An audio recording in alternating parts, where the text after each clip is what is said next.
வருகிற 24ஆம் தேதி 100 நாள் வேலை திட்டத்தை நிறுத்துறதுக்கு எதிராக நம்முடைய திராவிட முன்னேற்ற கழகத்தின் தலைமையில் அமைந்திருக்கக்கூடிய மதச்சார்ப கூட்டணியின் சார்பில் தமிழகம் முழுவதும் ஒன்றிய முழுவதுமாக நாம் ஒரு மிகப்பெரிய ஆர்ப்பாட்டத்தை நடத்த வேண்டும் என்று அறிவிச்சிருக்கிறோம்.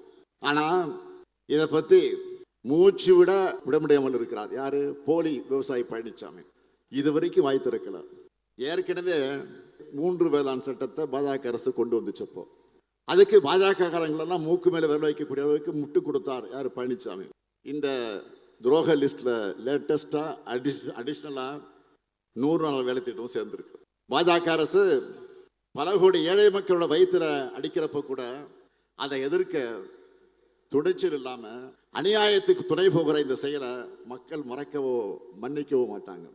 எனவேதான் மக்கள் சக்தியின் துணையோடு இந்த சட்டத்தையும் திரும்ப பெற வைப்போம். இது எங்களுடைய லட்சியம்.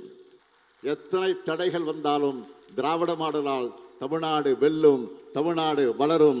என்ன தூய்மையான கட்சி? நீ எப்படி தூய்மையான கட்சி ஆக முடியும்? நீ எப்ப தூய்மையான கட்சின்னு சொன்னா நீ உன்னை ஆட்சிக்கு வரல, உன்னுடைய நடவடிக்கை என்னன்னு தெரியாது. நீ ஆட்சிக்கு வந்த பின்னாடி நீ எப்படிப்பட்ட திட்டங்கள் கொண்டு வரன்னு தெரியாது. அந்த திட்டம் கொண்டு வந்த பின்னாடி எவ்வளவு ஒழுக்கமா அந்த திட்டத்தை நிறைவேற்றுறன்னு சொல்ல முடியாது. இன்னைக்கு பல்வேறு கட்சியிலிருந்து உன்னோட வந்திருக்காங்க. அப்படி வந்தவங்க யார் தெரியுமா? சந்தர்ப்பவாதிகள். இந்த செங்கோட்டையனு யாருக்கு தெரியும்? 50 ஆண்டு காலம் 53 ஆண்டு காலம் இந்த கட்சியில் இருக்கிற எல்லா பதவியும் சுகத்தை அனுப்பிச்சிருக்கு. எல்லா பதவியும் சுகத்தை அனுப்பிச்சிருக்கிற. எத்தனை முறை அமைச்சரான? அந்த அமைச்சராகிறதுக்கு யார் காரணம்? இந்த கட்சி காரணம். அந்த பதவி கிடைக்கிறதுக்கு யார் காரணம்? இந்த கட்சி காரணம். இன்னைக்கு பொருளாதாரத்தில் மிகப்பெரிய உயர்ந்த இடத்துல இருக்கிற பல கல்லூரிகளை வச்சிருக்கிற, பல நூற்றுக்கணக்கான ஏக்கர் நிலங்களை வச்சிருக்கிற, அதுக்கு யார் காரணம்? இந்த கட்சி காரணம். ஒரு கட்சி தலைமைக்கு வந்து நீ கெடு வைக்கலாமா? நீ அங்க போயிட்டு புரட்சி தலைவர் எம்ஜிஆருக்கு அடுத்து புரட்சி தளபதி விஜய்ன்னு சொல்ற வெக்கமா இல்ல? இப்படிப்பட்ட கலவையான மக்கள் தான் அந்த கட்சியில் இருக்கிறாங்க. அதனால அவருக்கு ஒரு கருத்தை சொல்றேன், அது தூய்மை கட்சி இல்லை, கலப்பட கட்சி. நிச்சயமா அண்ணன் எடப்பாடி அவர்கள் தலைமையில் ஆட்சி அமையும். பாஜக அதற்கு துணை நிற்கும். பாஜகவும் வெற்றி பெறும். நாங்கள் இடம்பெற போகின்ற கூட்டணி தான் வெற்றி பெறும் நான் சொல்லிட்டேன். அதனால யாரை வீழ்த்து அதுக்கு அவங்கள வீழ்த்துறதுக்கு இவங்களை வீழ்த்துறதுக்கு எதிரியை வீழ்த்த போறீங்களா இல்லை துரோகத்தை வீழ்த்த போறீங்களான்னு கேட்டால், நாங்கள் இடம்பெற போகின்ற கூட்டணி தான் வெற்றி பெறும் என்று சொல்றதுலேருந்து நீங்கள் புரிஞ்சுக்கணும். இல்லைன்னா இந்த ஒரு 1.5 மாதத்தில் புரிஞ்சுக்கிங்கன்னு.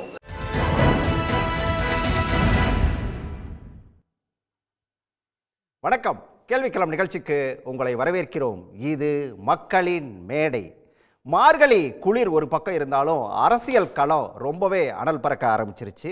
முதலமைச்சர் மு.க. ஸ்டாலினை பொறுத்த வரைக்கும் திருநெல்வேலியில் அவர் பேசும்போது எத்தனை தடைகள் வந்தாலும் மீண்டும் திமுக ஆட்சி அமையும் அப்படின்னு சொல்லி உறுதிப்பட சொல்லியிருக்காரு.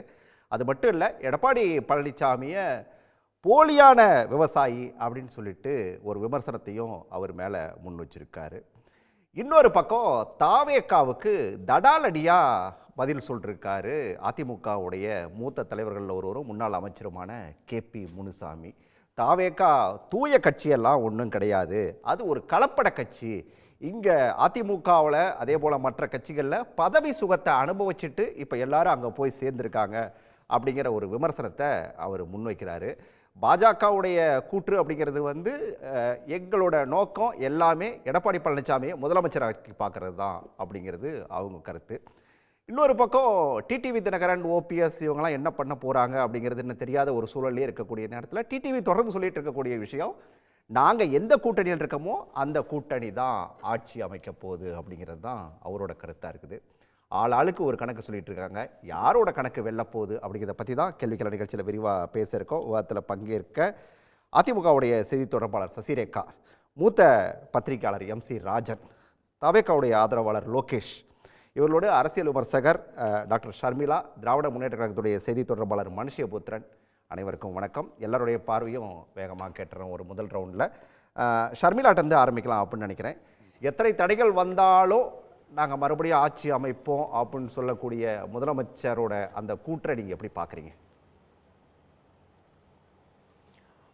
அவருடைய கான்ஃபிடன்ஸ் வந்து ரொம்ப தெளிவாக தெரியுது அப்படின்னு தான் பார்க்குறேன். ஏன்னா தொடர்ந்து ஆரம்பத்தில் முதலமைச்சர் வந்து பதிவு செய்யக்கூடிய ஒரு விஷயம், கூட்டணி கண்டிப்பா ஒரு வலுவான ஒரு கூட்டணி இருக்கு. எந்த ஒரு சந்தர்ப்பவாத கூட்டணியும் இங்க இல்ல. தொடர்ந்து 10 தேர்தலுக்கு மேலாக ஒரே கருத்தியல்ல சேர்ந்து பயணிக்கக்கூடிய, அதுவும் குறிப்பாக பாஜக எதிர்ப்புல எந்த சமரசமும் செய்யக்கூடாத ஒரு கூட்டணி, செய்யாத ஒரு கூட்டணி வந்து இன்னைக்கு தொடர்ந்துகிட்டு இருக்கு.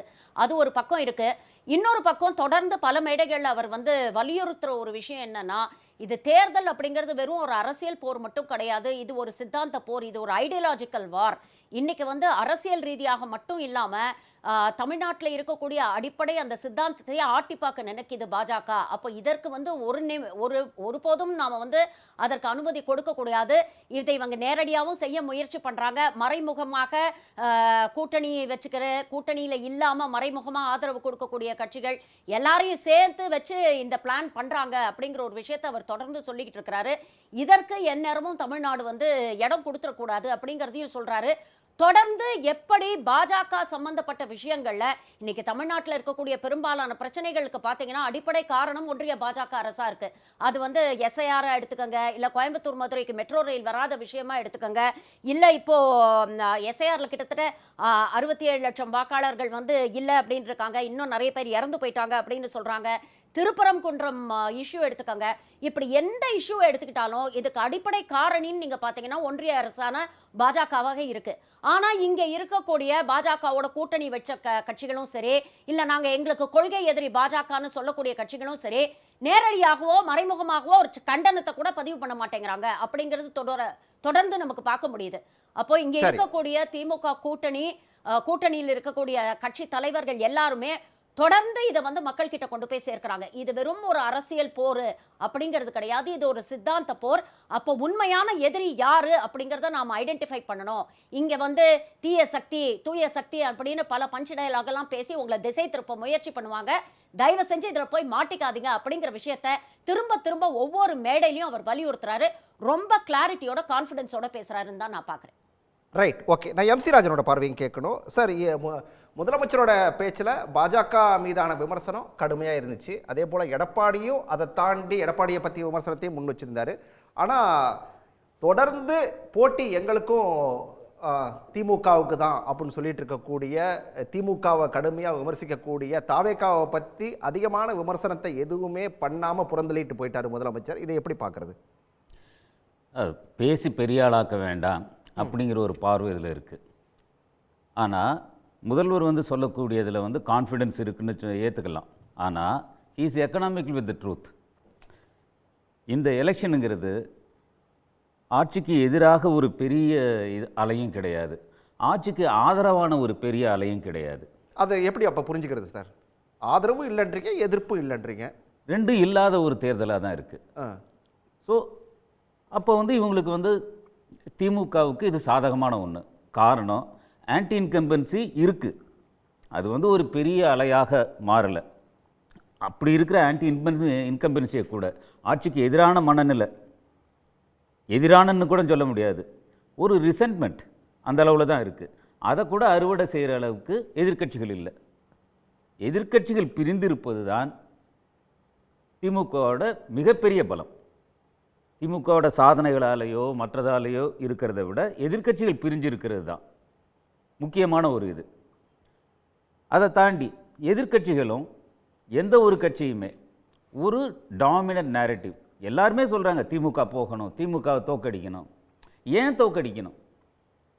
அதுக்கு ஒரு வலுவான காரணம், அதுக்கு ஒரு வலுவான காரணமும் மக்கள் மத்தியில் அதுக்கு ஒரு வலுவான ஈர்ப்பும் இருக்கிற மாதிரி நீங்கள் அந்த நேரட்டிவை செட் பண்ணணும். அந்த நேரட்டிவை இதுவரைக்கும் எந்த கட்சியும் கிடையாது. நான் இப்படி கேட்குறேன் உங்களை, ஒருவேளை இந்த பக்கம் ஒரு வலுவான அணி இல்லைன்னு சொல்கிறீங்க இல்லை, இப்போ அதிமுக, பாஜக, தேமுதிக, பாமக இவங்க எல்லாரும் சேர்ந்து ஒரு அணியை கட்டமைச்சாங்கன்னா அது திமுகவுக்கு எதிராக ஒரு பெரிய சவாலாக மாறுமா? திமுகவுக்கு இன்னும் ஆதரவாக தான் கூடும், ஏன்னா கிரெடிபிலிட்டி போயிடுது. இல்லைன்னு சொல்றீங்க, இல்ல வலுவான அணி இல்லை. இவங்க இதுக்கு முன்னாடியே கூடி இருந்தால் அதுக்கு ஒரு இம்பாக்ட் இருக்கு, கண்டிப்பான இம்பாக்ட் இருக்கு. ஆனால் இப்ப வந்து சேர்ந்தாக்க சந்தர்ப்பவாதம், அப்பட்டமான சந்தர்ப்பவாதமா தெரியும். மக்கள் வந்து ஏமாளிகளா நம்ம பார்க்க கூடாது. மக்களுக்கும் அரசியல் தெரியுது, மக்கள் தான் அரசியலை தீர்மானிக்கிறாங்க. இப்ப முன்ன பேசின தோழர் சொன்ன மாதிரி திமுக மேலே இந்த சவால், இந்த கடமை, அதாவது பாஜகவை இந்த ஹெகிமனியை ஆதிக்கத்தை எதிர்க்கக்கூடிய ஒரு இது இருக்குது. ஆனால் அதை விட முக்கியமான உண்மை என்னன்னா, திமுகவையும் தமிழகத்தையும் மக்கள் தான் காப்பாற்றுறாங்க. திமுக வந்து அந்தளவுக்கு தீவிரமாக ஒரு எதிர்ப்பெல்லாம் இல்லை. ஒரு அரசியல் கட்சியாக, அது ஒரு ஆட்சியில் இருக்கிற கட்சியாக மோடியையே நார்மலைஸ் பண்ணிட்டாங்க. எதிர்கட்சியாக இருந்தப்போ மோடி வந்தப்போ பலூன் விட்டோம், எல்லாம் பண்ணோம். ஆனால் இப்போ வந்து மோடி சர்வசாதாரணமாக வந்துட்டு போகிறாரு. ஐஐடியில் வந்து காம்பவுண்டை உடச்சி தான் போக வேண்டியிருந்தது. இன்றைக்கி அந்த நிலைமை இல்லை. ஸோ மோடியவே நார்மலைஸ் பண்ணிட்டதுனால அந்த பாஜக ஆர்எஸ்எஸ் எதிர்ப்பு அப்படிங்கிறது வந்து தீவிரமாக கிடையாது. எந்த இடத்துலையும் பேசுறதில்லை. பாஜக ஒன்றிய அரசு இதை மட்டும்தான் பேசுகிறாங்க. அதை தாண்டி ஆர்எஸ்எஸோட விஸ்வரூபம் இதை பற்றி பேசுவதே இல்லை. ஆனால் தமிழக மக்கள் ரொம்ப தெளிவாக இருக்காங்க. திமுகவையும் தமிழகத்தையும் காப்பாற்றுறது மக்கள் தான். ரைட்டு. நம்ம மற்ற 3 கட்சியை சேர்ந்தவங்க இருக்காங்க, அவங்ககிட்டையும் பேசுவோம். சசிரேகா, உங்ககிட்ட தான் கேட்கணும். முனுசாமி சார் சொன்ன விஷயம் அப்படிங்கிறது வந்து ஆட்சி மேலே பெரிய எதிர்ப்பு அலை அப்படிங்கிறது இல்லை, அதுவே திமுகவுக்கு ஒரு பெரிய ப்ளஸ் அப்படிங்கிற ஒரு விஷயத்தை சொல்லியிருக்காரு. 1. 2வது, தாவேகா மேலே முனுசாமி, கேபி முனுசாமி திடீர்னு இவ்வளோ ஆக்ரோஷமாக பாயறதுக்கு என்ன காரணம்? கலப்பட கட்சி அது இதெல்லாம் விமர்சனம் பண்ணுற அளவுக்கு போகிறதுக்கு என்ன காரணம்? சார் கேள்விக்கு பதில் சொல்லிடவா இல்லை? 2க்கும் வாங்க, 2க்குமே வாங்க. இல்லை, அவர் கேபி முனுசாமி அண்ணன் சொல்கிறது வந்து அவங்க தூய சக்தி, எங்களுடைய கொள்கைகள் தீய சக்தி தான் திமுகன்றது நாங்கள் 50 வருஷம் முன்னாடியே கண்டுபிடிச்சிட்டோங்க.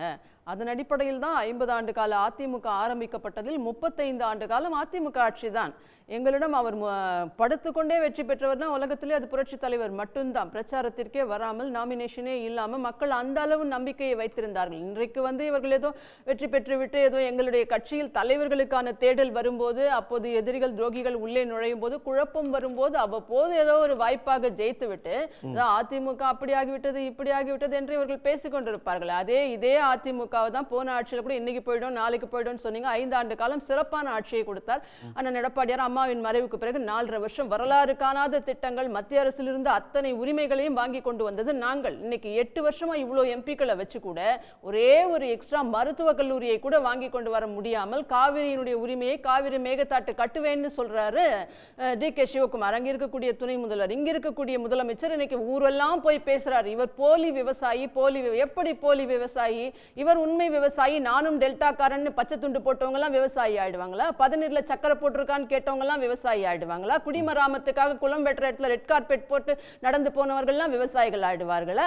அங்க ஆற்று திறப்பதற்கும் நிலத்துல கான்கிரீட் போட்டு நடந்து போனவர்கள் எல்லாம் விவசாயி ஆகி விடுவார்களா? நெல்மணிகள் இன்றைக்கு ஒரு மூட்டைக்கு அவன் விளைவிப்பதோ இந்த காவிரி தண்ணியும் ஒழுங்கா வர்றது கிடையாது. இங்க மழையும் பொய்த்து விட்டது, காப்பீடு கிடையாது, இழப்பீடு கிடையாது. 4.5 ஆண்டு கால இந்த திமுக ஆட்சியில விவசாயிகள் வேதனையில் வெம்பி கண்ணீர் வடித்துக் கொண்டிருக்கிறார்கள். மூட்டைக்கு நெல்லுக்கு 20 ரூபாய் லஞ்சம் கேட்கிறாங்க.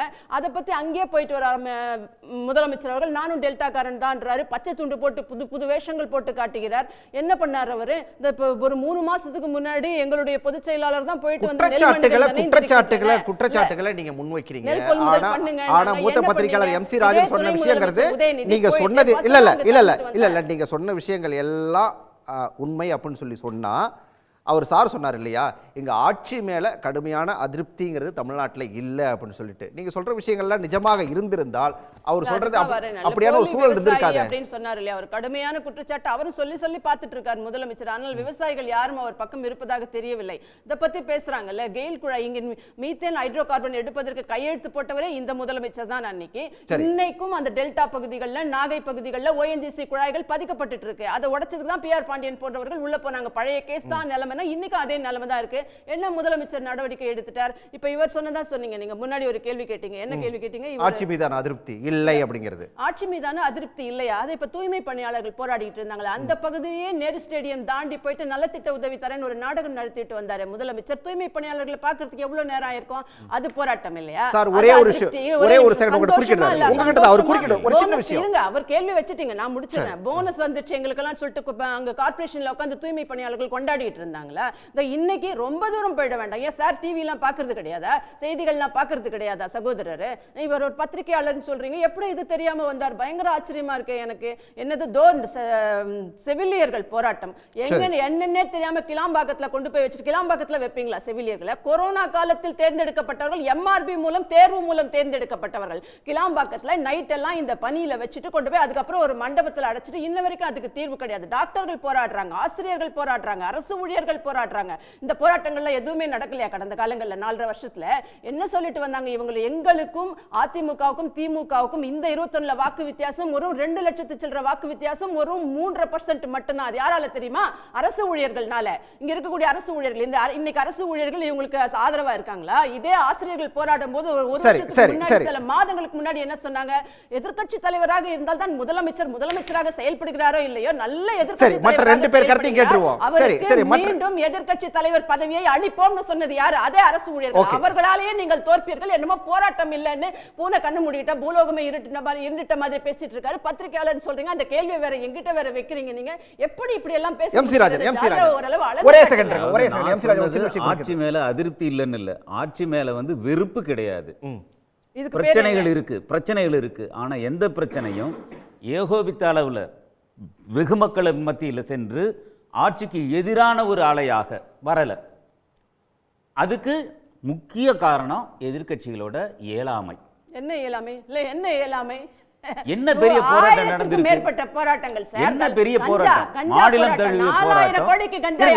ஒரு செகண்ட் ஒரே செகண்ட் நீங்க பதில் சொல்லுங்க. ஒரு செகண்ட் எத்தனை நடந்திருக்கு? பெண்களுக்கு இன்னைக்கு பாதுகாப்பு இருப்பா? பெண்களுக்கு எதிரான பாதுகாப்பு இல்லாத மல 33.5% பெண்கள் பாதுகாப்பு இல்லன்னு கொள்கை விளக்க குறிப்புல சமீபத்தில் நடைபெற்ற சட்டமன்ற தேர்தல் எதிர்க்கட்சியா சரியா செயல்படல அப்படிங்கறத ஓகே. ஒரு செகண்ட் நான் முடிச்சிடுறேன். ஒரே செகண்ட் ஒரு செகண்ட் சசிரேகா, இன்னும் 2 பேர் இருக்காங்க. அவர் ஒண்ணே ஒன்னு குறிப்பிடுவாங்க. எந்த ஒரு ஆட்சி மாற்றமும் ஏதோ ஒரு இஷ்யூ, ஏதோ ஒரு போராட்டம் இதனால எல்லாம் வரதே கிடையாது. எந்த அளவுக்கு நீங்க களத்துல வந்து மக்களை திரட்டி வைக்கிறீங்க, மொபைலைஸ் பண்றீங்க, அதை பொறுத்து தான் இருக்கு. பிரச்சனைகள் இல்லைன்னு நான் சொல்லவே கிடையாது. பிரச்சனைகள் இருக்கு, அரசோட தோல்விகள் இருக்கு சில ஏரியாவில். என்ன இவங்க சொன்ன மாதிரி நர்சுகள் போராட்டத்திலேருந்து அரசு ஊழியர்லேருந்து நிறைய இருக்குது, இல்லைன்னு சொல்லவே கிடையாது. ஆனால் இது எல்லாமே ஆட்சிக்கு எதிரான என்ன ஒரு ஆன்டி இன்கம்பன்சி வேவ்னு சொல்கிறோம் இல்லையா, அந்த மாதிரி எங்கேயுமே வர கிடையாது. ஓகே மனுஷபுத்திரன் இருங்க, வந்துடுறேன். பேசலாம் இல்ல நீங்க பேசலாம், அதை பேசலாம். மனுஷபுத்திரன் கேட்கிறேன். மனுஷபுத்திரன், ஆட்சிக்கு எதிரான ஒரு அதிருப்தி இருக்கு அப்படின்னு சொல்லிட்டு அதற்கு சில விஷயங்கள் எல்லாம் குறிப்பிட்டு காட்டினாங்க சசிரேகா. சூழல் அப்படிதான் இருக்கா? எந்த நம்பிக்கையில் வந்து எத்தனை தடைகள் வந்தாலும் மீண்டும் ஆட்சி அமைப்போம் அப்படின்னு சொல்லி முதலமைச்சர் சொல்றாரு? அதாவது அதிமுக பேச்சாளரிடம் நீங்கள் ஒரு கேள்வியை எழுப்பினீர்கள். தாவேகாவை கொஞ்ச நாளத்திற்கு முன்பு அதோ அங்கு கொடி பறக்குது பார், அவர்கள் கூட்டணிக்கு வந்து விட்டார்கள், கூட்டணிக்கு தயாராகி விட்டோம் என்று எந்த கூச்சமும் இல்லாமல் அறிவித்தவர் எடப்பாடி பழனிசாமி.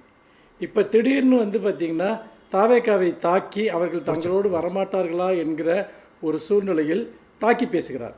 சரிங்களா? அவங்களுடைய கட்சியை சேர்ந்த ஒருவர் தாக்கி பேசுகிறார். கேட்ட கேள்வி இதுதான், அதற்கு பதில் கிடையாது. வழக்கம் போல திமுகவுக்கு எதிராக கிளிப்பிள்ளையை போல மனப்பாடம் செய்த விஷயத்தை இங்கு ஒப்பித்து கொண்டிருப்பதனால் எந்த பயனும் கிடையாது. நான் MC ராஜா அவர்கள் சொன்ன ஒரு விஷயத்தில் நான் மாறுபடுகிறேன்.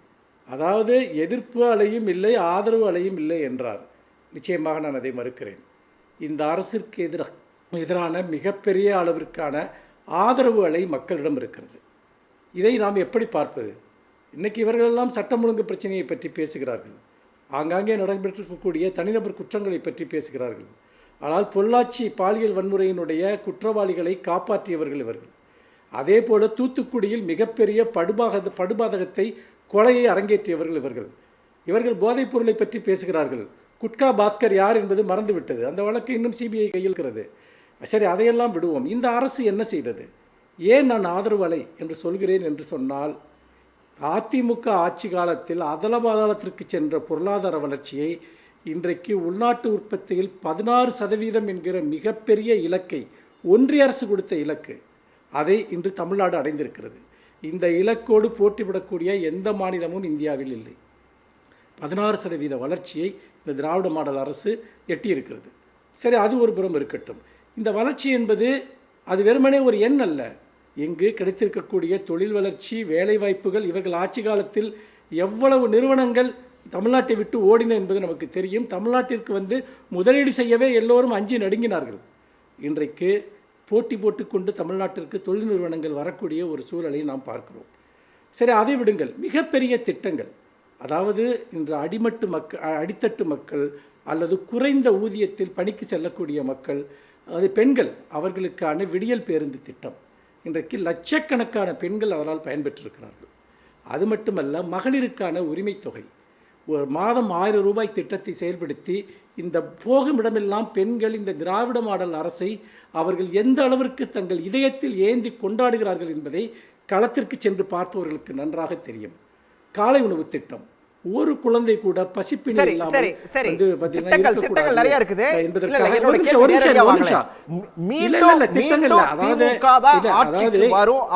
முதலமைச்சர் சொல்றது கூட்டணி பலமா இல்ல திட்டங்களாலயா இல்ல பலமில்லாத எதிர்க்கட்சிகளாலயா, எப்படி எதை வச்சுக்கலாம்? அதுதான், அதாவது இந்த திட்டங்களை நான் ஏன் சொல்றேன்னா, ஒவ்வொரு செக்டார், இளைஞர் நலனுக்கான திட்டங்கள், இளைஞர்களுக்கு பார்த்திங்கன்னா அவர்களுக்கு நான் முதல்வன் போன்ற திட்டத்தின் மூலமாக அவங்களை எம்பவர் பண்ணது. அப்புறம் பெண்களுக்கு, கல்லூரி மாணவிகளுக்கு மாதம் 1000 ரூபாய், மாணவர்களுக்கு 1000 ரூபாய், இப்படி எல்லா விதங்களிலும் மக்களை எம்பவர் பண்ணுவதற்கான திட்டங்களை இது கொண்டு வந்ததன் மூலமாக அனைத்து மக்களுக்குமான அரசு என்ற இடத்தை இந்த அரசு அடைந்திருக்கிறது. இப்போ நீங்கள் கேட்ட கேள்விக்கு வர்றேன் நான். அதாவது எதன் மூலமாக என்று கேட்டால், தமிழ்நாட்டில் மட்டுமல்ல இந்தியா முழுமைக்குமான மிகப்பெரிய நம்பிக்கைக்குரிய தலைவராக முத்துவேல் கருணாநிதி ஸ்டாலின் இன்றைக்கு இருக்கிறார். இன்றைக்கு அவரை பற்றி இன்று நீங்கள் தேசிய நாளேடுகள் என்ன எழுதுகின்றன, தேசிய அளவிலான ஆய்வு நிறுவனங்கள் என்ன முன்வைக்கின்றன, ஏன் ஒன்றிய அரசே சொல்லக்கூடிய புள்ளி விவரங்கள் இந்த ஆட்சிக்கு என்ன நற்சான்றிதழ் கொடுக்கிறது என்பதை படிக்க தெரிந்தவர்கள் அதை படித்து தெரிந்து கொள்ளலாம். இதில் முக்கியமாக இந்த ஆட்சி 4.5 ஆண்டு காலத்தில் தமிழ்நாட்டை அடுத்த கட்டத்திற்கு சென்று கொள்ளக்கூடிய எல்லா தளங்களிலும் மிகப்பெரிய திட்டங்களை கடும் நிதி நெருக்கடி இருந்த போதும் கூட நிறைவேற்றி இருக்கிறது. ஒன்றிய அரசு நமக்கு கமிட் பண்ண பல பணத்தை அவர்கள் தர மறுக்கிறார்கள். அதாவது கல்விக்கான நிதியை மறுக்கிறார்கள். இன்னும் பல திட்டங்கள், அதாவது ஒன்றிய அரசு ஒரு நிமிஷம், ஒன்றிய அரசும் மாநில அரசும் சேர்ந்து செய்ய வேண்டிய திட்டங்களில் நமக்கு தர வேண்டிய அந்த நிதி ஒதுக்கீட்டை மறுக்கிறார்கள். இவ்வளவு இருந்தும் கூட தேர்தல் வாக்குறுதிகளில் அறிவிக்கப்பட்டவை, அறிவிக்கப்படாதவை என் அனைத்தையும் செய்து கொண்டிருக்கிற போது திமுகவுக்கு வாக்களிப்பார்களா அல்லது மக்கள் விரோத ஆட்சியை நடத்தி கொண்டிருக்கக்கூடிய பாஜக, மக்கள் விரோத ஆட்சியை நடத்திய அதிமுக இவர்களுக்கு வாக்களிப்பார்களா? அப்புறம் பார்த்திங்கன்னா இவர்கள் கடந்த காலத்தில் பாஜக அதிமுக கூட்டணி என்பது இது ஒரு வெற்றி கூட்டணி என்பது போல பேசிக் கொண்டிருக்கிறார்கள். எப்போது அவர் இந்த கூட்டணி வெற்றி பெற்றது? இந்த கூட்டணி எப்போது தமிழ்நாட்டில் சக்ஸஸ்ஃபுல்லாக இருந்தது? டிடிவி தினகரன் பேசுகிறார், அதாவது நாங்கள் இருக்க கூட்டணி தான் வெற்றியை தீர்மானிக்கும் என்று. எந்த கூட்டணியில் அவர் இருந்து எப்போது வெற்றியை அவர் தீர்மானித்தார்? ஒரு தேர்தலை நீங்கள் சொல்லுங்கள். அப்படி இருக்கிற போது தாவேக இது வரைக்கும் ஒரு கவுன்சிலர் தேர்தலில் கூட போட்டியிட்டது கிடையாது. அவர்களை ஒரு கணக்கில் எடுத்துக்கொண்டு பேசுவது அர்த்தமற்றது என்று நினைக்கிறேன். சொல்வதன் மூலம் இந்த அரசு செய்த மகத்தான திட்டங்களை மூடி மறைக்கலாம் என்று நினைப்பவர்கள், பூனை கண்ணை மூடிக்கொண்டால் உலகம் இருண்டு விடும் என்று நினைக்கக்கூடியவர்கள் மகத்தான வெற்றியை 2024 திமுக பெறும். Right, okay okay. லோகேஷ், இப்போ தாவேகா ஒரு கலப்பட கட்சி அப்படிங்கிற விமர்சனத்தை நேரடியாக அதுவும் கடுமையாக முன் வச்சிருக்குது அதிமுக தரப்பு. திமுக தாவேகா மேலே வச்ச விமர்சனத்தை தாவேகா திமுக மேலே வச்ச விமர்சனத்தை திமுக கண்டுக்கவே இல்லை, அதை அப்படியே புறந்தள்ளிட்டு போயிட்டு இருக்காங்க. இதை எப்படி எடுத்துக்குது தாவேகா? 2 ஆங்கிள். ஒன்று, அதிமுகவில் இப்போ ஸ்ட்ராட்டஜி மாற்றுறாங்கன்னு புரியுது. இத்தனை நாள் கூட்டணிக்கு ஒருவன் எதிர்பார்த்துருந்தாங்க போல், அது இல்லைன்றது புரிய ஆரம்பிச்சு. கதவுகள் அடைக்கப்பட்டுருச்சு அப்படின்னு எடுத்துக்கலாமா? இல்லை, அவங்க இப்போ தான் உங்களுக்கு புரியுதோ என்னமோன்றா நான் பார்க்கணும். கதவுகளை அடைக்கிறது யார் முடிவு கையில் இருக்குன்றதுன்னு இருக்குது. கூப்பிட்டு அவங்க தானே, நம்ம ஒன்று கேட்கணும்ல. பாயிண்ட் என்னன்னா டிஎம்கே தாவேக்காவை ஓரம் கட்டிடலாம், அப்படியே கண்டுக்காமல் விட்டுடலாம் அப்படின்ட்டு, அது முக்கியம் முதலமைச்சர் எந்த பதிலும் சொல்லக்கூடாதுன்றதுல ஸ்ட்ராட்டஜிக்காக ஃபாலோ பண்ணுறாங்க அப்படின்னு தெரியுது. கடந்த இத்தனை வருஷமாக பாஜக எதிர்ப்பு வச்சு இத்தனை ஓட்டு வாங்கியிருக்காங்க, இத்தனை சீட்டு ஜெயிச்சிருக்காங்க, எல்லாம் ஃபைன். ஆனால் இன்னமும் அது ரீட்டைன் பண்ண முடியுமா அப்படின்றது முதலமைச்சருக்கு ஒரு கான்ஃபிடன்ஸ் கொஞ்சம் எக்ஸ்ட்ராவாக இருக்கும் அப்படின்னு தோணுது எனக்கு. எக்ஸ்ட்ரான்றது புரியும்னு நினைக்கிறேன். ஏன்னா 3% இந்த பாஜக 12% எடுத்து விட்டது யார்? இந்த பாஜக எதிர்ப்புன்னு சொல்லி இன்னைக்கு அவங்க வளர்ந்து தான் இருக்காங்க. அவங்க கால் ஊன முடியாதுன்னு சொன்னவங்க இன்னைக்கு நல்லா விரிஞ்சிருக்காங்க. இதே ஆட்சியில் பண்ணக்கூடிய குடமுழுக்குகள் எல்லா குடமுழுக்குகளையுமே ஒரு கொஞ்ச நாள் கழிச்சு போய் பார்க்கும்போது அங்கே ஆர்எஸ்எஸ் கொடி பறக்குது. அது ஏன்? இந்த காரணங்கள் இருக்குது. மக்கள்கிட்ட இப்போது எம்சி ராஜன் என்ன சொன்ன மாதிரி பெருசாக அலை இல்லைன்றாரு, ஆதரவும் இல்லைன்ற மாதிரி சொல்கிறப்பல அலை வந்து இன்னும் உருவாகலை தான் நான் பார்க்குறேன். ஆனால் எல்லார்கிட்டையுமே ஒரு வருத்தம். தேர்தலுக்கு இன்னும் ஒரு 3 மாதங்கள் தான் இருக்கு, கிட்டத்தட்ட ஒரு 90 நாள் தான் இருக்குது. அலை அப்படிங்கிறது இருந்துச்சு அப்படின்னு சொன்னா அது கிட்டத்தட்ட தெரிய ஆரம்பிச்சிருக்குமே இவ்வளவு நாளா. கடைசியாவா வரும் இல்ல, மக்களுக்கு செய்ய அவங்களோட பர்சனல் பிரச்சனையே நிறைய இருக்கு. அப்படிதான் நான் பார்க்கறேன்.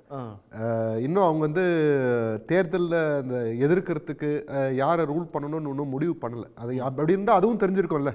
இப்போ இவங்க தான் ஆட்சி அமைக்க போறாங்கன்றது உறுதியான்றது ஓரளவுக்கு களத்தில் தெரிஞ்சிருக்கும்ல. அதுவும் தெரியலையே இப்போ வரைக்கும். அதுக்கான காரணம் வந்து மக்களோட பிரச்சனை நிறைய இருக்குது, அவங்க பர்சனல் பிரச்சனை நிறைய. களத்திலேயே இல்லாதவங்களை பத்தி பேச தேவையில்லை அப்படின்னு சொல்லி விஜய் சொன்னதுக்கு இன்னைக்கு பதிலடியா அதிமுக அப்படி பேசியிருக்கு. அப்படி எடுத்துக்கலாமா ஒருவேளை?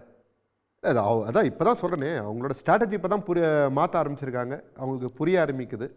இப்போ ஒரே ஒரு உதாரணம் மட்டும் சொல்றேன். அதிமுகவோட இதுக்கு ஒரு பொதுக்குழு செயற்குழு கூட்டி எங்களோட முதலமைச்சர் வேட்பாளர் இவர் தான், கூட்டணி முடிவுகளை இவர் தான் முடிவு பண்ணுவாருன்னு அதிமுக மாதிரி ஒரு கட்சியில் அதை முடிவெடுத்து செயல்படுத்த வேண்டிய நிலைமை இருக்குது அப்படின்னா, அப்போ அதிமுக நிலைமையை அவங்களே சுய பரிசோதனை பண்ணிக்கணும்னு மட்டும் நான் நிப்பாட்டிக்கிறேன். அதுக்கு மேலே நான் அவங்கள பற்றி நான் விமர்சனம் பண்ணணும்னு விரும்பல.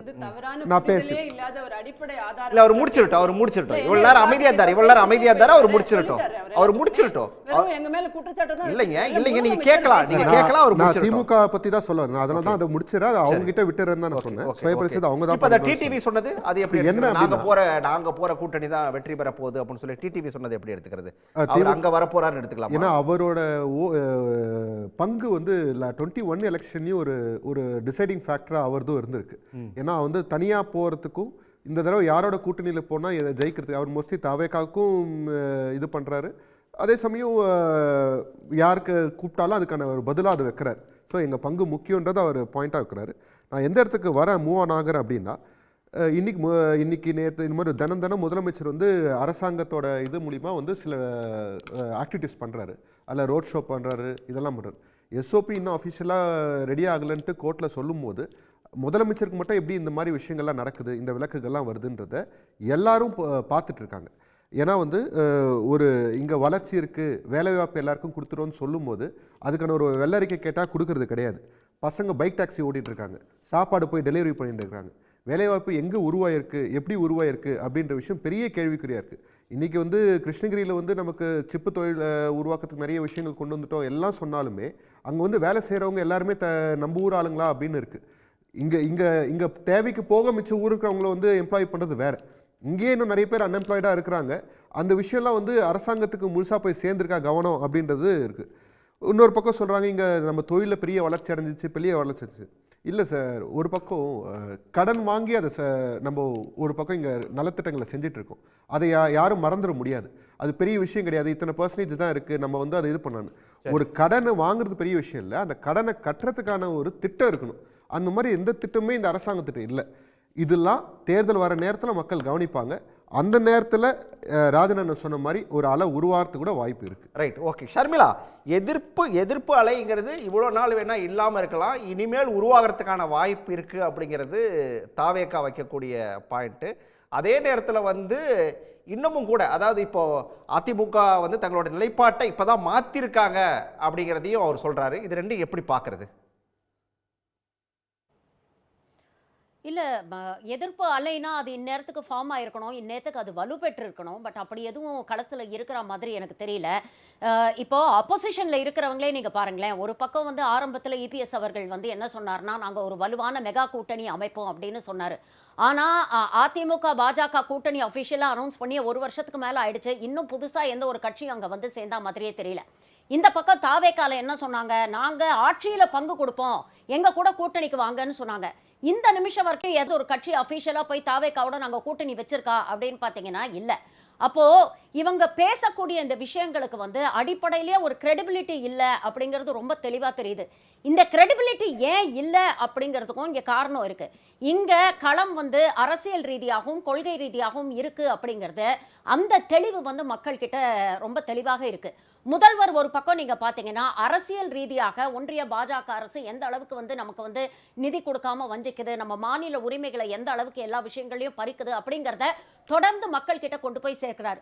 அதே நேரத்துல நிதி நெருக்கடி இருந்தாலும் லோகேஷ் அந்த விஷயத்தை கூட அப்படியே லைட்டா டச் பண்ணிட்டு போனாரு. நீங்க பாஜக எதிர்ப்புங்கிற ஒரு விஷயத்தை மட்டும் எடுத்துட்டு போறீங்க, அது மட்டுமே இந்த தேர்தலில் எடுபடுமா அப்படி தெரியல, இன்னமும் அதை மக்கள் ஏத்துக்குவாங்களான்னு தெரியல அப்படிங்கிற ஒரு விஷயத்தையும் சொன்னாரு. அந்த வலு இல்ல இல்ல இன்னைக்கு வந்து அதுதான் களமாக இருக்கு. இவங்க இதை டினை பண்ணாலும் இன்னைக்கு தமிழ்நாட்டில் இருக்கக்கூடிய பெரும்பாலான பிரச்சனைகள் நீங்க பாத்தீங்கன்னா டைரக்டாவோ இன்டைரக்டாவோ பாஜக தான் ரெஸ்பான்சிபிளா இருக்கு அப்படிங்கிறது மறுக்க முடியாத ஒரு உண்மை.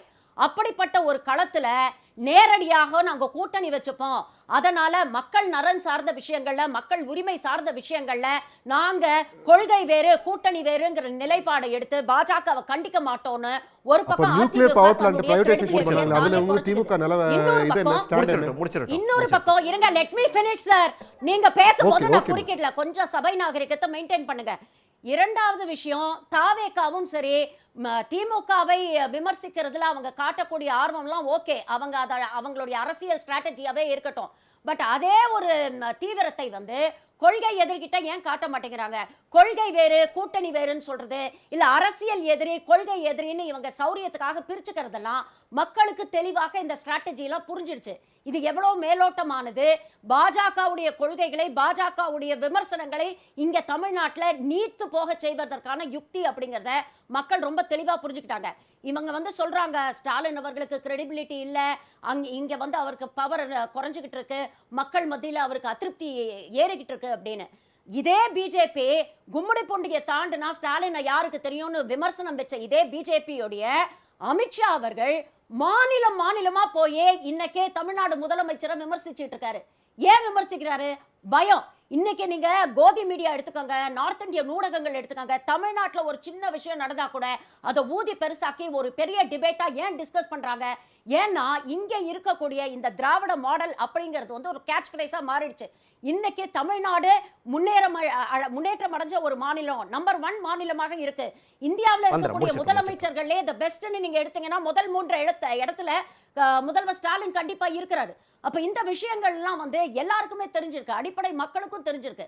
அப்போ இங்க அவங்க ரிஸ்க் வர்சஸ் பெனிஃபிட் இந்த விஷயங்கள்லாம் அலசி ஆராய்ஞ்சு பார்த்துதான் ஒரு மக்கள் இங்க, அதுவும் குறிப்பாக தமிழ்நாட்டில் இருக்கக்கூடிய மக்கள் எல்லாத்தையுமே உணர்ந்து எல்லாத்தையுமே பார்த்துதான் ஓட்டு போடுவாங்க. இங்க இருக்கக்கூடிய மக்கள் உணர்ச்சி வசப்பட்டோ இல்ல ஒரு நடிகருடைய கவர்ச்சிக்காகவோ ஓட்டு போடக்கூடிய மக்கள் கிடையாது. அப்போ இங்க களத்துல இன்னைக்கு நீர்த்து போயிருக்கு, எதிர்கட்சிகள்லாம் நீர்த்து போயிருக்குன்னா அதுக்கு காரணம் அவங்களுடைய செயல்பாடுகள் தானே தவிர, அவங்களுடைய நிலைப்பாடுகள் தானே தவிர, இதற்கு வந்து நீங்க திமுகவை தீய சக்தி அப்படின்னு சொல்றதுல எந்தவித இதுவும் இல்லை. உங்களுக்கு விமர்சனங்கள் இருந்ததுன்னா அதை இந்நேரத்துக்கு நீங்க ஸ்ட்ராங்கா களத்தில் வச்சு மக்களை உங்களால சேனலைஸ் பண்ணிருக்க முடியும், மக்களை கொண்டு வந்து உங்களோட நிலைப்பாட்டுல நிறுத்திருக்க முடியும். ஏன் உங்களால முடியல? தொடர்ந்து கிட்டத்தட்ட 160 இடங்களுக்கு மேல எடப்பாடி அவர்கள் போய் பிரச்சாரம் பண்ணிட்டாரு. நீங்களும் நாங்க கூட்டத்தை காமிச்சிட்டோம் பாருங்க, எங்களுக்கு இவ்வளவு இளைஞர்கள் கூட்டம் வருது, இவ்வளவு பெண்கள் வராங்க அப்படின்னு நீங்களும் ஒவ்வொரு கூட்டத்துக்கு அப்புறம் பேசுறீங்க. ஆனா நீங்க உங்க தலைவர் பேசின விஷயங்கள் 2 நாளைக்கு அப்புறம் காணாம போயிடுச்சு. என்ன பேசிருக்காங்க அப்படின்னு கேட்டீங்கன்னா யாருக்குமே அதை சொல்ல தெரியல. அவங்க மனசுல, மக்கள் மனசுல போய் உட்கார மாட்டேங்குது நீங்க வைக்கக்கூடிய விமர்சனங்கள். அப்போ அந்த விமர்சனங்கள்ல நேர்மை இருந்தது, நியாயம் இருந்தது அப்படின்னா அது மக்கள் கிட்ட ரெசோனேட் ஆகும். அது இல்லாததுனால தான் இன்னைக்கு மக்கள் கிட்ட அது ரெசோனேட் ஆக மாட்டேங்குது. அது ரெசோனேட் ஆகாததுனால தான் இன்னைக்கு ஒரு வலுவான ஒரு ஆன்டி டிஎம்கே வேவ் அப்படிங்கறத உங்களால கிரியேட் பண்ணவே முடியல. ஆர்கானிக்கா அது உருவாகணும் அப்படின்னு நீங்க எதிர்பார்த்தீங்கன்னா அது கண்டிப்பா நடக்காது. ஏன்னா இன்னைக்கு மக்கள் நல திட்டங்கள், திமுக அரசு மீது குறையே இல்லையான்னு கேட்டா இல்ல, குறைகள் இருக்கு. அதெல்லாம் அவங்க சரி செய்யணும் அப்படிங்கிற விமர்சனத்தை திமுக கூட்டணி கட்சியில இருக்கக்கூடியவங்களே விமர்சனங்கள் வைக்கிறாங்க. ஆனா அவங்க செய்த நலத்திட்டங்கள் இன்னைக்கு மக்கள் மனசுல நல்லா போய் பதிஞ்சிருக்கு. அப்ப அதை எப்படி மாத்த போறீங்க? நீங்க தொடர்ந்து திமுக மேல குற்றச்சாட்டு வைக்கிறீங்க, ஏடிஎம்கே ஆகட்டும் இல்ல தாவேகா ஆகட்டும். சரி, திமுக இதெல்லாம் செஞ்சிருக்கு, இதை விட பிகரா, இதை விட பெட்டரா செய்யறதுக்கு நாங்க இதெல்லாம் செயல் திட்டங்கள் வச்சிருக்கோம் அப்படிங்கறத இன்னி வரைக்கும், இந்த நிமிஷம் வரைக்கும் யாராவது ஒருத்தர் பேசியிருக்கீங்களா?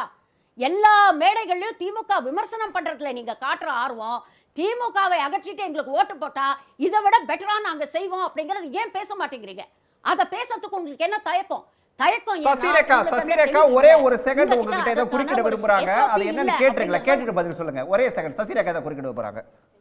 என்ன மீதான குற்றங்கள் நீர்த்து போதா? இல்லைங்க அவங்க கேட்ட ஒரு முக்கியமான கேள்வி அது வந்து நீங்க வந்து திமுக அரசு மேல குற்றம் சொல்றீங்க. ஓகே ரைட்டு, நாங்க வந்தா இதை செய்வோம்னு சொல்லி என்ன செயல் திட்டங்களை இது வரைக்கும் சொல்றீங்க? அது என்ன மக்கள் மனசுல போய் பதிஞ்சிருக்குன்னு கேக்குறாங்க. தேர்தல் மேனிஃபெஸ்டோ உங்களை மாதிரி வந்து நாங்க 520 பொய் வாக்குறுதியை கொடுத்துட்டு முதல்ல 5 வாக்குறுதியை நான் என்னுடைய பிரகடனமா அறிவிக்கிறேன். முதல் கையெழுத்துல நான் வந்த உடனே நீட் தேர்வை ரத்து பண்ணிடுவேன். அந்த ரகசியம் என்கிட்ட இருக்கு. கேஸ் மானியம் 100 ரூபாய் தந்து. அததாங்க அந்த விமர்சனத்தை மட்டுமே வச்சிட்டு இருக்கீங்களே, திமுக மீதான விமர்சனத்தை மட்டுமே வச்சிட்டு இருக்கீங்களே.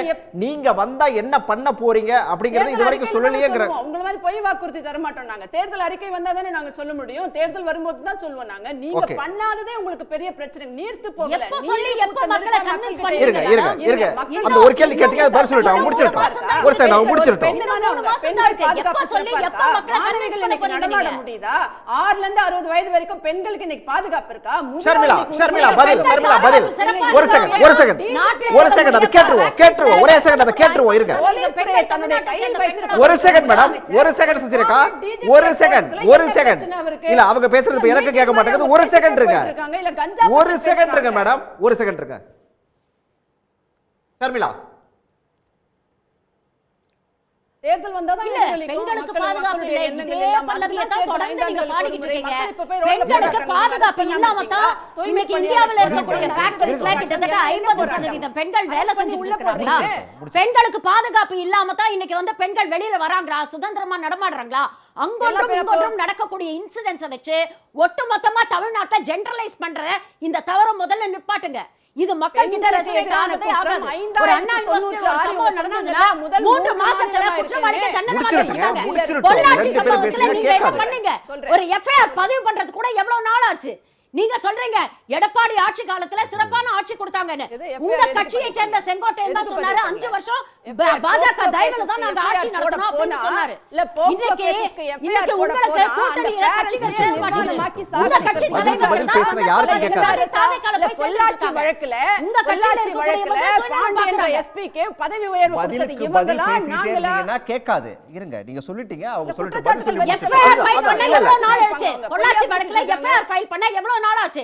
எதிர்க்கட்சியில களத்துல இறங்கி போராட்டம் பண்ணி எஃப்ஐஆர் ஃபைல் பண்ணீங்க. கண்ணாடி பார்த்து எத்தனை நாள் ஆச்சு? அண்ணா யூனிவர்சிட்டில 3 மாசத்துல ஆட்சியில இருக்கிறது நீங்க.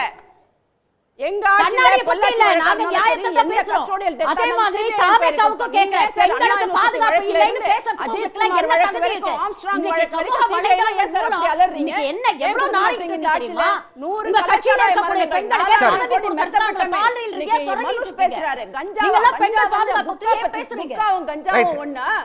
கள்ளச்சாராய மரணங்களை மெத்தப்பட்டமே என்ன ஒண்ணா இன்னைக்கு? ஓகே இருங்க சிந்தட்டிக் ட்ரக் கள்ளச்சாராயங்கள் மரணம் டாஸ்மாக்குக்காக கேஸ் போடுவீங்க. பேசலாம், தொடர்ந்து பேசலாம். திரும்ப பேசுவோம்.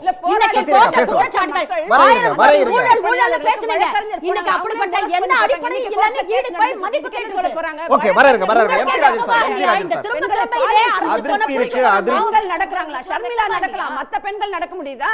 ஷர்மிளா நடந்து போலாம் இன்னைக்கு. அவங்க கார்ல கூட போவாங்க. எல்லா பெண்களும் நல்லா தான் நடந்துட்டு இருக்காங்க. என்ன சொல்றீங்க? எல்லா பெண்களும் நல்லா தான் அந்த டைம் வெளியில போறாங்கன்னு சொல்றீங்க. திராவிட மாடல் விஷயங்களை வச்சு பொது பழைய பேசாதீங்க. போறதுக்கு என்ன பிரச்சனை உங்களுக்கு? அப்படி பாத்தீங்கன்னா இபிஎஸ் ஆட்சியில நடந்த எத்தனை விஷயங்களை நாம பேசலாம். தேர்தல்ல தான் எதிரொலிக்கும், போராட்டங்கள் மூலம் தான் எதிரொலிக்கும். நீங்க தான் போராட்டங்கள்ல அடக்கி ஒடுக்குறீங்களே. பெண்கள் கூட பார்க்காம அவர்களுக்கு ஆதரவா வர வழக்கறிஞர்கள் கூட பாலியல் துன்புறுத்தலுக்கு ஆளாகிறார்கள். முதலமைச்சர் இது வரைக்கும் பதில் பேசியிருக்காரா? அதுக்கு ஒரு பதில் சொல்லியிருக்காரா? Right okay. நான் எம்சி ராஜன் கேக்குறேன். ரைட் வரேங்க பேசலாம். கூண்டாஸ் இதே அரசியல் இந்த பாஜக திரும்ப சொல்லக்கூடிய நீங்க எல்லாரும் இல்லன்னு சொல்லி மறுக்கிறீங்க அப்படின்னு சொல்லி அதான் அவங்க திரும்ப சொல்றாங்க. இது எடுபடுமா களத்துல? இருக்க ஷர்மிளா வரேன். அதிருப்தி இருக்கு. நான் முன்ன சொன்னதுதான், அதை திரும்ப வலியுறுத்தினேன். அதிருப்தி இருக்கு. ஆனா அது வெறுப்பு என்ன அந்த அளவுக்குலாம் போகல. அந்த ஆன்டி இன்கம்பன்சி வந்து ஒரு ரிசன்மெண்ட் இருக்கு. என்ன பீப்புள் ஆர் டாலரேட்டிங் இட். அது விசிபிளாக தெரியும். நீங்கள் நிறைய இடங்களுக்கு போயிட்டு வரப்போ நீங்கள் வந்து you can feel it, you can sense it. ஆனால் அதே சமயம் எதிர்கட்சிகளோட போதாமங்க. இப்போ இவங்க ஒரு வார்த்தை சொன்னாங்கல்ல, மக்கள் வந்து பெண்கள் வந்து நடமாடவே முடியாத அளவுக்கு மோசமான ஒரு சூழல் தமிழ்நாட்டில் இருக்குன்னு சொல்லிட்டு, அப்படியான ஒரு சூழல் மாதிரியான சட்டம் ஒழுங்கு இன்னும் சீர்பட வேண்டும். அதில் எந்த மாற்று கருத்தும் கிடையாது. ஆனால் யூபியை விடவோ பீகாரை விடவோ மோசமா இருக்கு. அந்த மாதிரி நம்ம பேசுறது வந்து அவர் முடிச்சிட்டோம் அந்த மாதிரி பேசி முடிச்சிடுறேன். நீங்க சொல்லுங்க. இல்ல சின்ன குறுக்கீடு தான். அந்த மாதிரி வந்து என்சிஆர்பி முடிச்சிட்டீங்க. அவர் முடிச்சிட்டோம். டேட்டால நீங்க டேட்டாவை சொல்லுங்க. அவர் முடிச்சிட்டோம். இங்க கேளுங்க. யூபி ஃபர்ஸ்ட், மகாராஷ்டிரா நெக்ஸ்ட், பெண்களுக்கு எதிரான குற்றங்கள் நடக்கும். சரி, அவர் முடிச்சிட்டோம். நீங்க பதில் சொல்லுங்க. மூன்றாவதா தமிழ்நாடு இருக்கு. Right, okay sir. அதாவது தமிழ்நாடு அதிகமாக இருக்கிறதுக்கு காரணம் தமிழ்நாட்டில் வந்து அவேர்னஸ், கல்வி அறிவு அதிகமாக இருக்கிறது முக்கியமான காரணம். மற்ற மாநிலங்களை விட இங்கே வந்து அந்த என்ன சொல்கிறது சிவிக் சென்ஸ் இல்லைன்னா ரிட்ரஸல் பெறணும் அப்படிங்கிறது வந்து முன்ன இருந்ததை விட ரொம்ப அதிகமாக இருக்குது. அதனால் உங்களுக்கு வந்து குற்றங்கள் அதிகம் பதியப்படுது. இப்போ இதே இது யூபியிலையோ பீகார்லேயோ அந்த அளவுக்கு கிடையாது, மகாராஷ்டிராவிலேயோ கிடையாது. ஸோ அதை நம்ம கணக்கில் எடுக்காம இருக்கிற இல்ல இல்ல பாலியல் குற்றங்கள் எல்லா இடத்துலையும் நடக்குது. பாலியல் குற்றங்கள் எல்லா இடத்துலையும் நடக்குது. எல்லா இடத்துலையும் நடக்குது. against women and POCSO acts are increases in this year 2025 as per the NCRB data. 2025 it should be in the third place. Tamil Nadu NCRB data எங்க இருந்து வருது? தமிழ்நாடு மூன்றாவது மாநிலமா இருக்கு. பெண்களுக்கு NCRB data எங்க இருந்து வருது? வானத்துல இருந்து வருதா? NCRB data வானத்துல இருந்து வருதா? நம்ம கொடுக்கிறது தான் பாருங்க. ஸ்டேட் கொடுக்கிறது.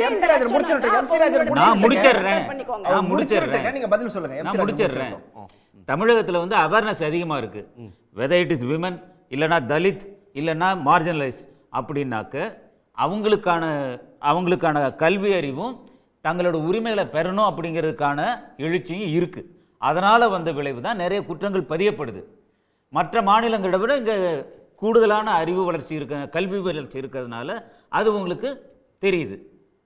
அதை நம்ம முதல்ல புரிஞ்சுக்கணும். அதை விடுத்து இங்கே வந்து எல்லாமே மோசம் அப்படின்னு சொன்னாக்க மக்கள்கிட்ட எடுபடாது. ரெண்டாவது நான் கேட்க வந்தது வந்து டிடிவி தினகரனை பற்றி. நாங்கள் போகிற கூட்டணி, நாங்கள் இருக்கக்கூடிய கூட்டணி தான் வெற்றி பெறும் அப்படின்னு சொல்லி அவர் சொன்னார். இங்கே பேசின யாரோ ஒருத்தர் குறிப்பிட்டாங்க, இது வரைக்கும் அவர் போன எந்த கூட்டணி வந்து ஜெயிச்சிருக்கு அப்படின்னு சொல்லிட்டு. இதை எப்படி எடுத்துக்கிறது? அப்போ அது அவரோட நம்பிக்கை அப்படின்னு பார்க்க. அவரோட நம்பிக்கை. ரெண்டாவது அவரை சுற்றி இருக்கிற சின்ன கூட்டம், அவரோட கட்சி சின்ன கட்சி தான், அவங்கள வந்து சந்தோஷப்படுத்துறாரு. Keep them in good humour. அவங்களுக்கு ஒரு நம்பிக்கை கொடுக்குறாரு. ஏதாவது ஒரு விதத்தில் நம்ம வந்துடுவோம் அப்படின்னு சொல்றாரு. அவ்வளவுதானே ஒழிய அப்படி சொல்லாமல் இருக்கணும் அப்படின்னு எதிர்பார்க்கறது சரி கிடையாது. எல்லா கட்சிகளும் சொல்லுவாங்க. அன்புமணியும் சொல்றாரு, ராமதாஸ் சொல்லியிருக்காரு, பிரேமலதா விஜயகாந்த் சொல்லியிருக்காங்க. ஏன் இவரை மட்டும் நம்ம விட்டுறணும்? அவரும் சொல்லட்டும். ஒரு தெளிவான முடிவுக்கு வர முடியாத இடத்துல ரெலவன்ஸ் இருக்கு இல்லையா? ஓகே, தங்களோட ரெலவன்ஸ், நான் என்ன ரெலவென்ட் அப்படின்னு காமிக்கணும், அது இருக்கு. அது வந்து ஒரு சின்ன கட்சிகள்ல ஒரு சில கட்சிகளுக்கு இன்னும் ரெலவன்ஸ் இருக்கு. இப்போ ஏடிஎம்கேவே எடுத்துக்கிட்டிங்கன்னா அந்த சாக்ரேவ்ஸ்னு சொல்லுவாங்க இல்லையா, இந்த பழம் புளிக்கும், அதுதான் வந்து தாவேகான இந்த விமர்சனம். இது நாள் வரைக்கும் எதிர்பார்த்தோம், இன்னைக்கு இல்லை. ஸோ அதனால போட்டு சாத்து. ஸோ இனிமேல் கூட்டணிக்கு வாய்ப்பே இல்லை. கூட்டணிக்கு வாய்ப்பு இல்லை. தாவேகா அதிமுக வாய்ப்பு இல்லைன்னு அதிமுக முடிவு, தாவேகா முடிவு பண்ணதானே இல்லை. தாவேகா தொடர்ந்து அதிமுக வந்து விமர்சனத்தில் வச்சுக்கிட்டு தான் இருக்கு. அதிமுக எதிர்பார்த்துக்கிட்டு இருந்தாங்க. முன்ன பேசுகிறவங்க சொன்ன மாதிரி நமக்கும் தெரியும். ஒரு 2-3 கொடி பறந்த உடனே வந்து பிள்ளையார் சொல்லி போட்டாச்சு அப்படின்னு பேசினார் எடப்பாடியார். ஆக எந்த அளவுக்கு டெஸ்பரேஷன் இருக்கு ஏடிஎம்கேவுக்கு. பிஜேபியோட போனதுனால, பிஜேபி கூட கூட்டணி வச்சதுனால மைனாரிட்டி ஓட்டு மைனஸ். நீங்கள் 2021 வாங்கினதை விட உங்களுக்கு குறையும் கண்டிப்பாக. பிஜேபி எவ்வளோ ஓட்டை அசம்பிளி எலெக்ஷனில் கொண்டு வந்துட போகுது? இல்லை, பிஜேபிக்குன்னு ஒரு இது இருக்கு. எவ்வளோ இருக்கு அசம்பிளி எலெக்ஷனில்? நீங்கள் வந்து லோக்சபா எலெக்ஷனோட கம்பேர் பண்ணக்கூடாது. ஏன்னா லோக்சபா எலெக்ஷனில் they had a PM candidate, அது ஒர்க் அவுட் ஆகும். ஒரு நேஷனலிஸ்ட் மைண்ட் செட் இருக்கிற கொஞ்சம் ஓட்டர்ஸ் வந்து அந்த பக்கம் போட்டிருக்கலாம். ஆனால் அசம்பிளி எலெக்ஷனுக்கு அந்த மாதிரி வர்றதுக்கான வாய்ப்பு இல்லை. அப்படியே அதே கணக்கை வச்சுக்கிட்டாலும் 41 தான் வருது. திமுக கூட்டணியோட செல்வாக்கு வந்து அதிகமா இருக்கு. இதுல வந்து டிடிவி வந்து எந்த கூட்டணிக்கு போக போறாரு? நிச்சயமா ஏடிஎம்கேக்கு போக முடியாது. அவர் எந்த கூட்டணிக்கு போறாரோ இல்லையோ, அவரோட நோக்கம் வந்து எடப்பாடியை வந்து விடக்கூடாது, அவ்வளவுதான். அவரோட அஜெண்டா அதுதான். திமுக ஜெயிக்கணும், திமுக ஜெயிக்குதா இல்லையாங்கிறது கிடையாது. எடப்பாடி வந்து வந்துடக்கூடாது, அதுதான் அவரோட அஜெண்டா. அதுதான் அவரோட அஜெண்டா. ஸோ அதனால அவர் என்ன சொல்றாரு, நான் எங்க போறேனோ அந்த இது ஜெயிக்கும், விஜய் கிட்ட போலாம். ஆனா பாஜக மேலே அவர் ஒன்றும் கடுமையான விமர்சனத்தை முன்வைக்கலையே. அவருக்கு கேஸ் இருக்குல்ல, சோழியம் குடும்பி சும்மா ஆடாது. ஸோ அதனால வந்து டிடிவி சொல்றது, இந்த சின்ன கட்சிகள் சொல்றது தங்களோட ரெலவன்ஸை அப்பப்போ காட்டிக்கிறதுக்கு. ஓகே, அதை தாண்டி அதுக்கு ஒன்றும் பெரிய பொலிட்டிக்கல் சிக்னிஃபிகன்ஸ் கிடையாது. ஓகே, என்ன அவங்க வந்து இருக்கிற சின்ன சின்ன இடங்கள்ல பாக்கெட்ஸில் வந்து தே கேன் ஹெல்ப், கொஞ்சம் ஓட்டு அதிகமாக வருது, ஹெல்ப் பண்ணலாம், அதை மறுக்க முடியாது. அப்போ தாவேக்காவுக்கு அவர் போகிறதுக்கான வாய்ப்புகள் தான் அதிகம் இருக்குது. இப்போ அதுக்கு தான் வாய்ப்பு அதிகம். ஓபிஎஸும் அதே வேறு அந்த பக்கம் தான் போவார். ஓபிஎஸும் அதுக்கான வாய்ப்பு அதிகமாக இருக்கு. ஓகே ஓகே, மனுஷ் ரொம்ப நேரமாக குறுக்கிட்டு இருக்காரு. மனுஷபுத்திரன். இல்லை, அது வந்து இந்த பெண்கள் பாதுகாப்புன்னு ரொம்ப ஆவேசமாக இங்கே வந்து பேசுகிறாங்க. அதாவது இந்த தேசிய குற்ற ஆவண காப்பக அறிக்கையை கோட் பண்ணிக்கிட்டே இருக்காங்க. அதிமுகவோட 10 ஆண்டுகால ஆட்சி காலத்தில் தேசிய ஆவண காப்பகத்தில் வந்து தமிழ்நாட்டில் குற்றங்கள் நடக்கலை, பெண்கள்லாம் பாதுகாப்பாக இருந்தாங்க அப்படின்னா கொடுத்துக்கிட்டு இருந்தாங்க. அப்போவும் குற்றங்கள் நடந்தது. அவர் எம்சி ராஜன் சொன்ன மாதிரி வந்து ஒரு குற்றவாளி கூட தப்பக்கூடாது என்பதற்காக அவர்கள் மேல் நடவடிக்கை எடுப்பது மட்டுமல்ல, 3 மாதத்திற்குள் அண்ணா பல்கலைக்கழக மாணவி விஷயத்தில் 3 மாதத்திற்குள் நீதிமன்றத்தில் இந்த குற்றம் நிரூபிக்கப்பட்டு அவர்களுக்கு தண்டனை வாங்கி கொடுக்கப்பட்டிருக்கிறது. அப்படி ஒரு இன்ஸ்டன்ட் இவங்க ஆட்சியில் சொல்ல முடியுமா? ஆனால் இவங்க ஏன் இதை பதறாங்கன்னா, நீங்கள் ஒரு விஷயம், பெண்கள் ஒரு காலத்தில் அதிமுகவினுடைய ஓட் பேங்காக பெண்கள் பெருமளவுக்கு இருந்தாங்கன்றது எல்லோரும் ஒப்புக்கொண்ட ஒரு உண்மை. எம்ஜிஆர் அவர்கள், அதற்கு பிறகு ஜெயலலிதா அவர்கள். ஆனால் இன்றைக்கு அந்த பெண்கள் வாக்கு வங்கி முழுமுற்றாக திமுக பக்கம் வந்துவிட்டது. பெண்களுடைய நலனுக்காக இந்த அரசு கொண்டு வந்த திட்டங்கள் மூலமாக அதிமுக முழுமுற்றாக பெண்களினுடைய வாக்கு வங்கியை இழந்துவிட்டது. இதை தாங்கிக் கொள்ள முடியாமல் பாலியல் குற்றம் என்று சொன்னால் அந்த இழந்த வாக்குகள் அப்படிங்கிறது நம்ம திமுகவுக்கு தான் வரும் அப்படின்னு சொல்லி அதை எப்படி நம்ம உறுதிப்படுத்த முடியுமா? ஏன் தாவேக்காவுக்கு போறதுக்கு வாய்ப்பு இல்லையா? இல்லை ஏன்னு கேட்டிங்கன்னா, நான் அதைத்தான் பதிலே சொன்னேனே. பெண்களினுடைய நல்வாழ்விற்காக, பெண்களுடைய நலனுக்காக திமுக அரசு 4.5 ஆண்டுகாலமாக எண்ணற்ற திட்டங்களை கொண்டு வந்திருக்கிறது. அதாவது அது 1000 ரூபாய், அது 1000 பேசலாம், நீங்கள் தொடர்ந்து பேசலாம் மனுஷ். இல்லை, அந்த 1000 ரூபாய் இது நம்ம உரிமை தொகையிலிருந்து, மாணவிகளுக்கான தொகையிலிருந்து, இன்னும் மகளிர் சுய உதவி குழுக்களின் வழியாக அவர்களுக்கு அளிக்கப்பட்டிருக்கக்கூடிய பல்வேறு விதமான திட்டங்களின் வழியாக இன்றைக்கு பெருமளவு பெண்கள் இந்த அரசின் பக்கம் நிற்கிறார்கள். இது ஒரு விஷயம். அப்புறம் இன்னொரு விஷயம் என்னன்னு கேட்டிங்கன்னா, இவர்களை நம்புவதற்கான ஏதாவது ஒரு சான்று கடந்த கால ஆட்சியில் இருக்கிறதா? எதுவுமே கிடையாது. அப்புறம் இவங்களுடைய கூட்டணியை எடுத்துப்போம். அதாவது ஒரு 3 மாதத்துக்கு வந்து பார்த்திங்கன்னா பாஜகவோட கூட்டணி இல்லை, அடுத்த 3 மாதத்துல உடனே கூட்டணி. இப்படி மாறி மாறி மாறி இவர்கள் கூட்டணி தொடர்பாக தங்களுடைய அரசியல் ஒரு நிமிஷம் இருங்க. நீங்க எல்லாத்தையும் ரன்னிங் ஆவண்டி கொடுத்துட்டு இருந்தீங்கன்னா அது ரொம்ப மோசமா இருக்கும். இந்த பாருங்க, உங்களை போல பழம் நழுவி பால் விழுமான் கூட்டணி கட்டி சொல்லுங்க. கொள்கை மட்டும்தான் எங்களுக்கு கூட்டணி, தேர்தல் நேரத்தில் மட்டும்தான் கூட்டணி. உங்களை போல பூசி முழுகி கொண்டிருப்பது எங்கள் வேலை கிடையாது. எவ்வளவு அநியாயம் நடந்தாலும் ஒரு செகண்ட் அவர் முடிச்சிட்டு வெளியில இருந்து பேசுறாரு. ஒரு நிமிஷம் தலைப்புக்குள்ள வந்து பேசுங்க. அவர் இஷ்டத்துல திமுக மேல மாதிரி பேசிட்டே இருக்காங்க. நீங்க தலைப்பை பத்தி நீங்க பேசாதீங்க. நான் என்ன பேசுறேங்கிறது நீங்க முதல்ல சொல்லாதீங்க. அதுக்கு உங்களுக்கு எந்த வேலையும் கிடையாது. பேசிக்கலாம், உங்க ஆட்சி லட்சணத்தை பேசுங்க. ஒரு நிமிஷம் நிறுத்துங்க. உங்க கூட்டணிகளை நீங்க எப்படி அமைச்சிருக்கீங்கன்னு தெரியும். 10 வருஷமா ஒரு கூட்டணியை ஒரு குறிப்பிட்ட கொள்கை சார்ந்து நடத்திட்டு இருக்கோம். உங்க கூட்டணிக்கு அப்படி ஏதாவது கிரெடிபிலிட்டி இருக்கா? என்ன விஷயம்னா, ஒவ்வொரு தேர்தலையும் ஒரு பெரிய மெகானியா இவ்வளவு அறிவில்லாம பேசிட்டு இருக்காங்க, குறிப்பிட்டே இருக்காங்க. இவங்களுக்கு நாகரிகங்கிறது என்ன சொல்லிக் கொடுங்க முதல்ல. முடிச்சிட்டு என்னன்னு கேட்டீங்கன்னா, முதல் அடிப்படையான விஷயம் என்பது கூட்டணி என்கிறப்போ ஒவ்வொரு எலெக்ஷன்லையும் சொல்ல வேண்டியது, நாங்கள் ஒரு மெகா கூட்டணி இது அமைக்க போகிறோம், திமுக கூட்டணி உடைய போகுது, எங்களோட வரப்போறாங்க அப்படின்னு எந்த கூட்டணி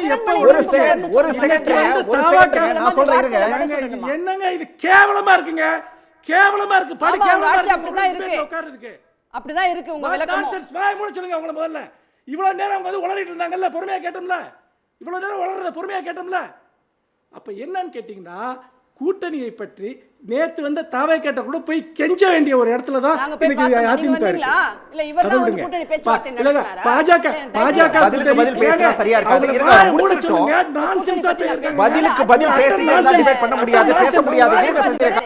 அப்ப என்னன்னு கேட்டீங்கன்னா ஒரு செகண்ட், இந்த மாதிரி தற்கொலைகளை எதுக்கு டிபேட் கூப்பிடுறீங்க?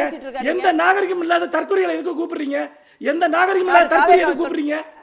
இப்ப என்னன்னு கேட்டீங்கன்னா அடிப்படையில் கேட்கக்கூடிய கேள்வி என்னன்னு கேட்டீங்கன்னா, நாங்க பெண்கள் பாதுகாப்பு தொடர்பாகவோ அல்லது மற்ற சும்மா இருக்கணும் வம்பிழுக்கிறீங்களா? அது நாகரிகம் உங்களுக்கு தெரியுதுங்களா? சும்மா இருக்கணும், இப்ப எதுக்கு வம்பிழுக்கிறீங்க? என்னது வானத்தை பார்த்து துப்பிக்கோங்க நல்லா. புரியல மனுஷ், எனக்கு புரியல. அப்ப இன்னொன்னு வந்து தாவேகா ஆதரவாளர் வந்து ஒன்னு பேசுறாரு, வானத்தை பார்த்து துப்பிக்கோங்க. தாவேகா ஆதரவாளர் நாங்க அன்னைக்கு கரூர்ல காப்பாத்தலனா கதை நாரி போயிருக்கும். அப்படியே கனவு காட்டுவாங்க. நீங்க வந்து காப்பாத்துறதா எல்லாம் நடந்தது. ஒரு செகண்ட் இருங்க, ஒரு பிம்பம் உங்களுக்கு இன்னும் பலம் இருக்கு. நம்பி நீங்க பாத்தீங்களா? அது போய் மேடம் இருங்க, ஒரு செகண்ட் இருங்க மேடம். உங்களோட லட்சணம் பெண்களின் லட்சணம் சமூக நீதி. ஒரு செகண்ட் இருங்க மேடம். உங்களுக்கு அவர் பேசி முடிச்ச உடனே உங்ககிட்ட தான் வர. ஒரு செகண்ட் ரன்னிங் கமெண்ட்ரி பேசி கமெண்டாங்க இது. அவர் பேசி முடிச்ச உடனே உங்ககிட்ட தான் வர. ஒரு செகண்ட் இருங்க மேடம். ஒரு செகண்ட் இருங்க. ஏன்னா எந்த யோகிதையும் இல்லாதனால இந்த மாதிரி ரன்னிங் கமெண்ட்ரி கொடுத்துட்டு இருக்காங்க. பேசுறதுக்கு எந்த யோகிதையும் தரவு இல்லாதனால ரன்னிங் கமெண்ட்ரி கொடுத்துட்டு இருக்காங்க.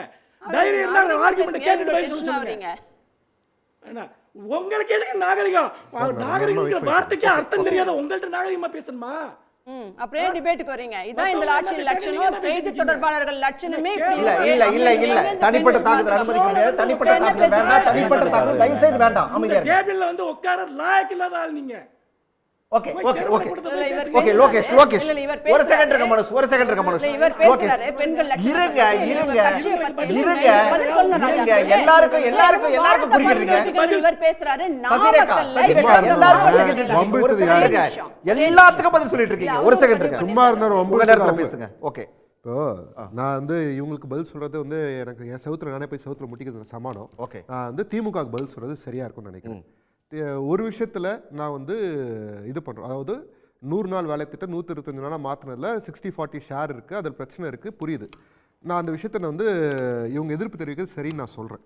ஆனால் அணுமின் நிலையங்களை ப்ரைவேட்டைசேஷன் பண்ணுறதுக்கு அமெரிக்காவோட ஸ்மால் ரியாக்டர்ஸை வந்து வாங்கி இங்கே ப்ரைவேட் கம்பெனிஸ் வந்து ரன் பண்ணுறதுக்கான ஒரு விஷயத்தை வந்து இதில் பாராளுமன்றத்தில் பாஸ் ஆயிருக்கு. ஓகே, அதுக்கு அதை பற்றி எதுவுமே பேசாமல் திமுகவால் கடக்க முடியுது அப்படின்னா